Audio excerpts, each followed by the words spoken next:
I was born in Syracuse, New York in 1929. My father loved animals, and he would take me for long walks in the woods and the grassy areas.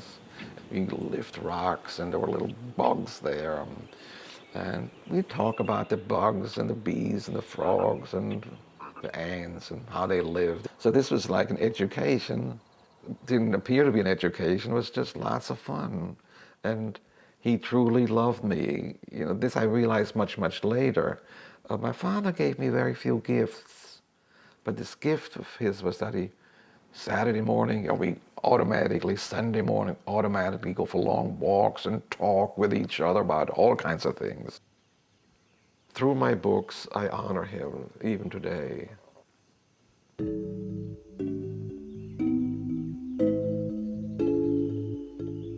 I don't know plants, I don't know the names of plants, but I knew I wanted a patch of red, I wanted a patch of blue, I wanted a little white, I wanted yellow. So it's all thought out in a way that I would design my illustrations, my collage illustrations, I think.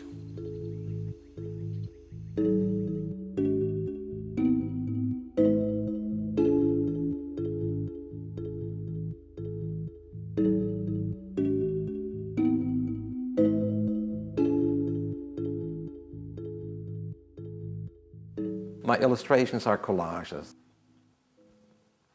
I start out with tissue paper.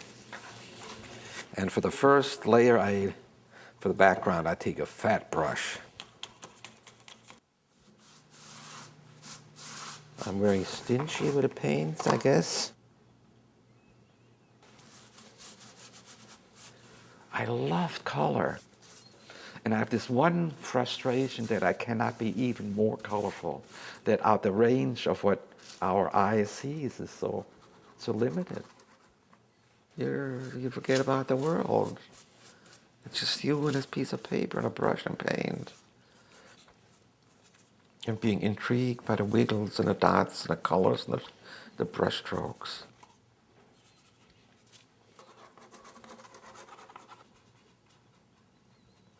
Looking back, I had a very good mother. When I went into my room and drew pictures, you do not disturb Eric if he's in his room doing pictures. That was it. That was holy place to her. As far back as I can remember. Yeah. Drawing pictures was all of my love. And when my relatives came, my mother would pull out my drawings and have the people look at it. I started relatively late in my life doing picture books, books for children. I was my late 30s when I started out. One day I played with a hole puncher kind of innocently and just playfully, and I punched holes into a stack of paper, and I looked at the holes and I thought of a bookworm.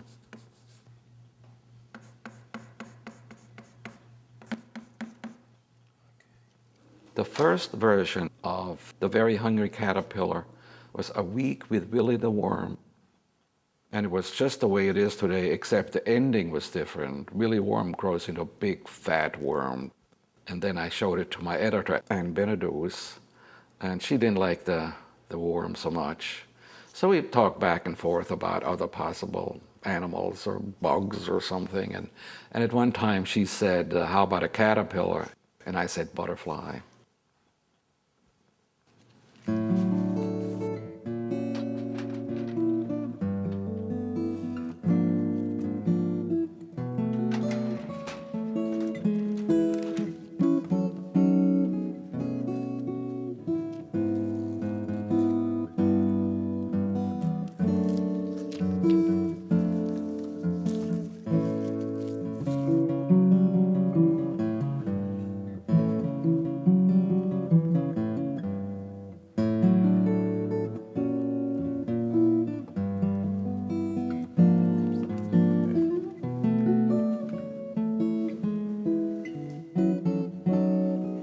Making pictures, sitting down and starting the picture, and then it gets quieter and quieter, and then the world goes away, and you live in this world with colors and your brush, and you forget everything. It puts me in another world, and I'm all by myself. You know, with cats purr, I think that's the kind of state you are in. And this feeling I'm describing of this being closed off, at peace in another world, has always been the same from age, as far back as I can remember, 4, 5, 6, to this very time that I'm sitting here.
It's easy. Anyone can do it. I can do it. You can do it.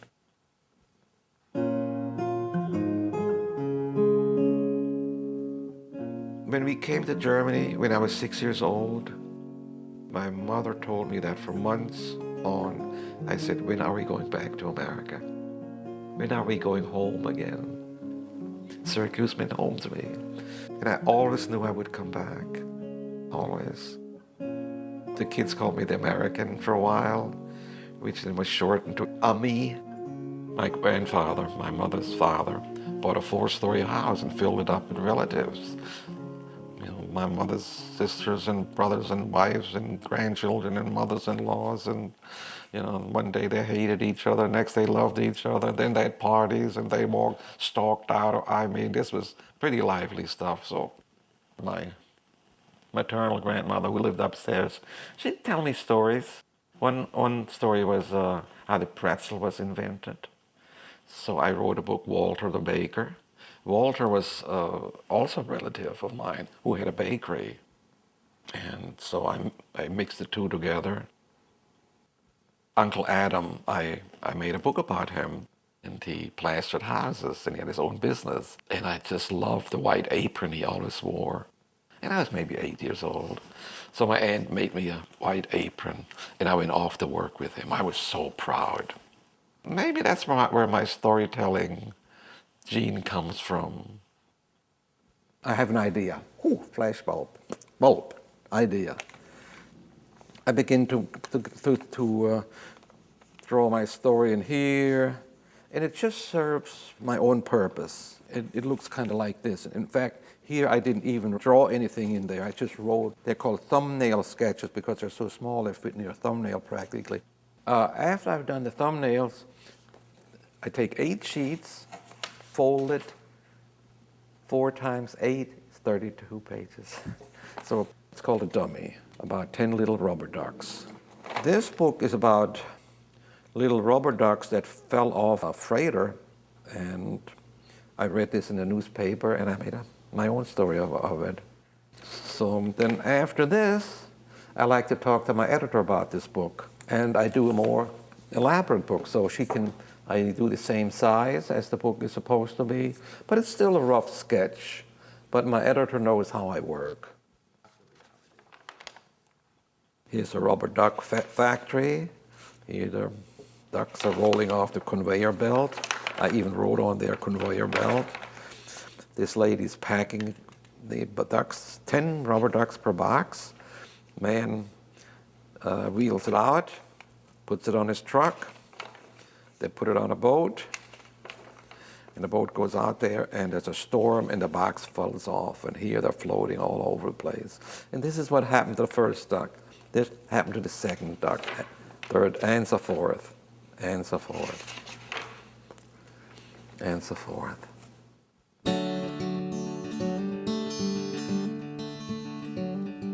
A strong wind whistles across the sea, whistles across the sea. A big wave lifts up one of the boxes and throws it into the water. The box opens and 10 little rubber ducks fall out. 10 rubber ducks overboard, shouts the captain. 10 rubber ducks overboard. After some time, the storm calms down. The 10 little rubber ducks bob in the big white sea. As far as one can see, only water and sky, water and sky. The 10 little rubber ducks begin to drift apart. The first little rubber duck drifts west. A dolphin jumps over it.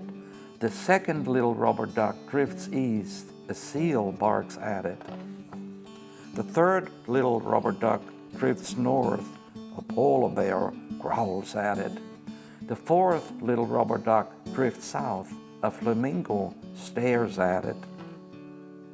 Part of my training has to do with book art, making books, illustrating books, selecting typefaces, integrating the picture with the typefaces, the cover, the end sheet, pagination, paper quality. So this has been with me for a long time. Even in advertising, we did booklets and things of that sort. I like books. It is getting dark. The mother duck and her ducklings swim towards their nest. The little rubber duck floats along with them. Good night, says the moon. Quack, says the mother duck. Quack, quack, quack, say the ducklings. Squeak, says the little rubber duck.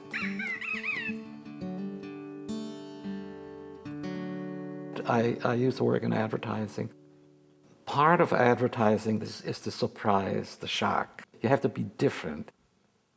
I did a series of ads for antihistamine in collage technique. And those illustrations Bill Martin became aware of and asked me to illustrate his brown bear, what do you see? So that was the first time I illustrated a picture book. It was something so special. And later in my life, I found out why I related so much to Bill Martin. He couldn't read until he was 20 years old. And this person taught him to read through rhythm. And the Brown Bear book is this very simple rhythm. It's the heartbeat. Brown bear, what do you see?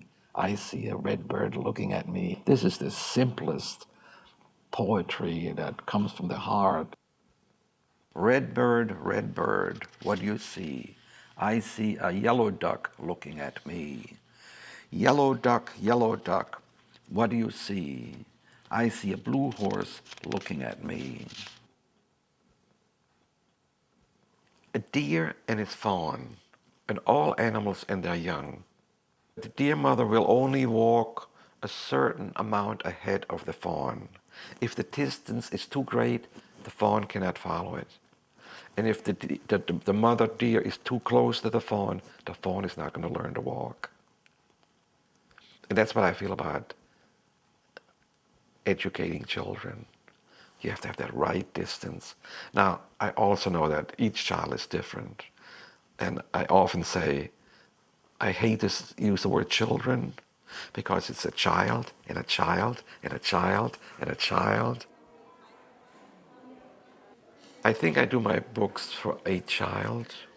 And part of that is me, the child in me. Several years ago, a child wrote to me and said, "You are a good picture writer." And that has stuck with me, and I really like that, and that's what I am, a picture writer. I haven't set out to educate the children of the world. I really haven't. What I do with children is part entertainment, part letting them into my world, part teaching them a little bit. Now, you're going to tell me about your favorite animals. What's your favorite animal? I like bunnies. Bunnies? Oh, good. Now, I'll tell you about my favorite animal, okay? And you tell me what I'm doing. Giraffe. Giraffe, good. And your favorite animal? Horse. A horse, of course. That's mixed up. So mixed up. Dragons. A dragon. I love dragons. You like dragons. Dinosaur. A dinosaur.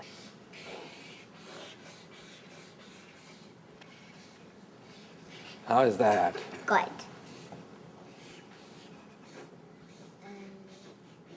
A person. A person.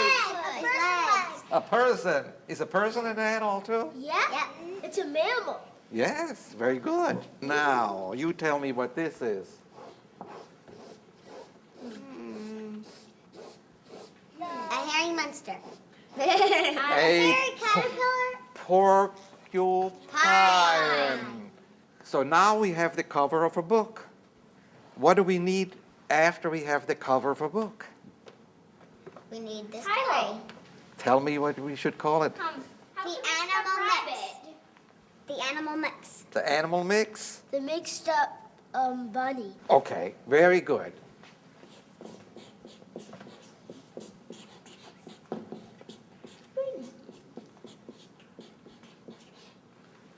What comes after the title? The author's name. The author. And who is the author? You. You did it. You told me what to do. how So you are the author. By you. And who did the pictures? Sounds good. I did the picture. I get to get my name here. It was created by Carle. Eric Carle. You know, a lot of people ask me where ideas come from. Yeah. And now you see how it goes, right? This is kind of the beginning where how ideas develop. And that's how this book was made. I had some children who helped me make the picture, dedicated to all the children who have worked with me on this book. So in a way, it's dedicated to you too. Isn't that something? As you know, all my books, or most of my books, you can learn something from. But the learning part, I always camouflage heavily. Maybe the best example is my first own book is 1, 2, 3 to the Zoo. And it's a wordless book. I didn't think I could write, so I thought I'd do a wordless book. And it's a very simple book. It's the usual counting book, 1 elephant and 2 giraffes and that type of thing. But I put a little mouse in each picture. You have 2 things going here. You can learn to count, 1, 2, or you can talk about that little mouse. The future mathematician is going to count 1, 2, 3, 4, and the future writer is going to make a story about the little mouse. But some children are not going to pick up on the mouse. That's fine.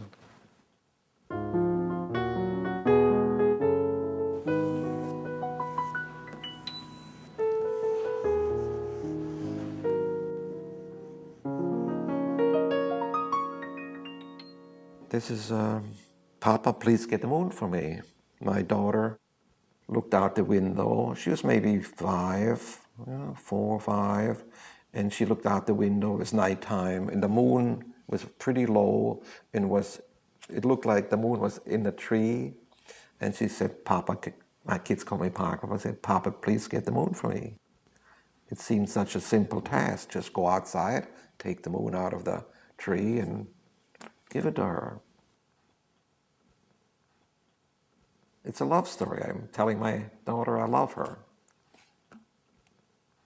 I don't do this all the time, but I sometimes put the names or the initials of my children. Here's a C for Kirsten and an R for Rolf.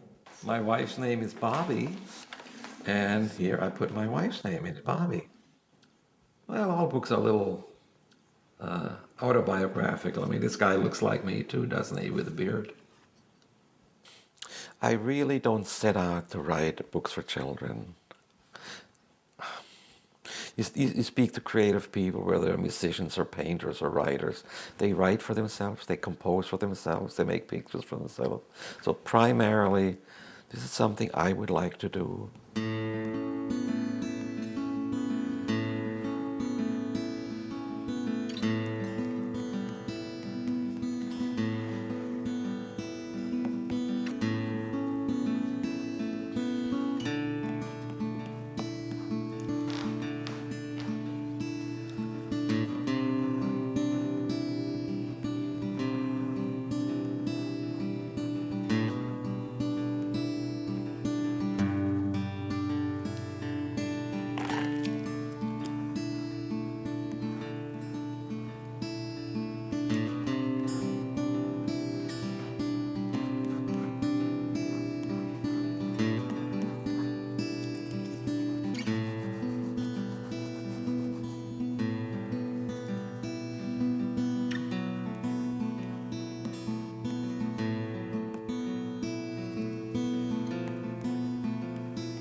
I had never thought about having a museum.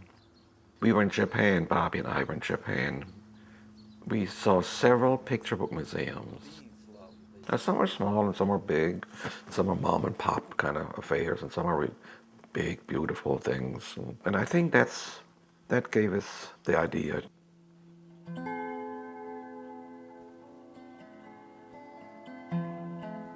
Even today, when I get to the museum, I'm amazed at the size of this building and the richness of it and the beauty of it. We have the Smithsonian Museum, the Metropolitan Museum, Museum of Modern Art. You see modern art in that. And in ours, you see picture book art from all over the world, not just mine.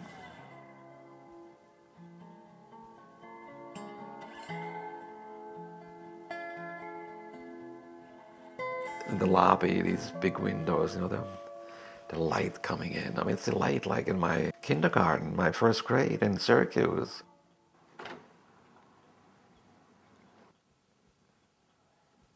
My teacher was Miss Fricky. She discovered my talent and love for drawing, and she called in my mother. And as my mother, being German, of course, expected if the teacher calls in, there's, trouble. That's the only reason the teacher would call you in is trouble.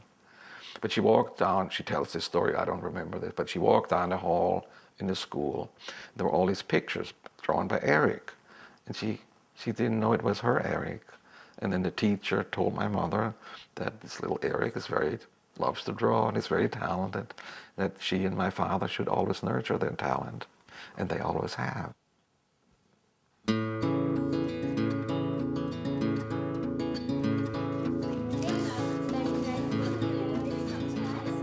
That is terrific. Yeah.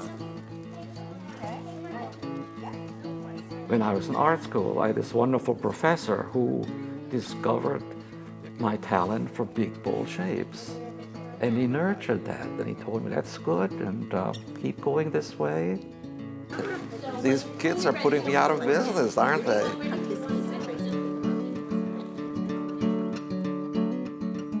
This is such a big lobby, and it's all white. I wanted to add color. So, in a way, these paintings here are enlargements of the smaller collage papers I make. I got the material Tyvek. Tyvek you may have seen, they use for houses, and I painted these colors on them. This was a real fun job. I had never worked in such a large format. This I made with a carpet. I take a piece of carpet, I paint on it, and I make a print. This is made with a broom. I just dipped the broom in paint and painted it. And here I used a big brush and I just splashed it. Now, the unifying element in all four panels, I won't let you guess, I'll just tell you, are the dots. Building a museum consists of many elements. It's not just one thing. One is that I was getting older, that I accumulated all these originals, that I've been successful, that it's time to give back. In my books, white space is very important. I call white a color. It's a very important color. The empty space in a painting is as important as the covered space. And here in the museum, it's also mainly white so that the colorful things can pop out at you. This is the original end sheet from the caterpillar. You may have noticed in the inside title page, up to here about all little balls and reds and blues and greens and yellows. Well, my intention was to make the entire double spread with these little colored balls. But when I got up halfway or a third up, I was pretty tired cutting out things and pasting them down. So I looked on the floor, and these are the leftover papers. I'm a very lazy artist, so instead of throwing those away, I use it for the end sheet. After the very hungry caterpillar, you too can grow up and be beautiful and fly into the world with your talent. The spider, very busy spider, that we must work. We all must work in our lives. It's not only a must, it's also very satisfying. The very quiet cricket. The cricket is looking for a companion and for love. The very lonely firefly. We all have to deal with loneliness. The very clumsy click beetle is about persistence. The click beetle falls on its back and has to learn how to click into the air and fall on his feet. And I also do what I call quote unquote art, and we have 2 samples of it here. And it's also done with my tissue papers. These I just make for fun after I've done my work. I am a commercial artist. And I suspect most people who work in that field deep down would like to paint and do art and have the complete freedom. And that's why I do this, just for my enjoyment.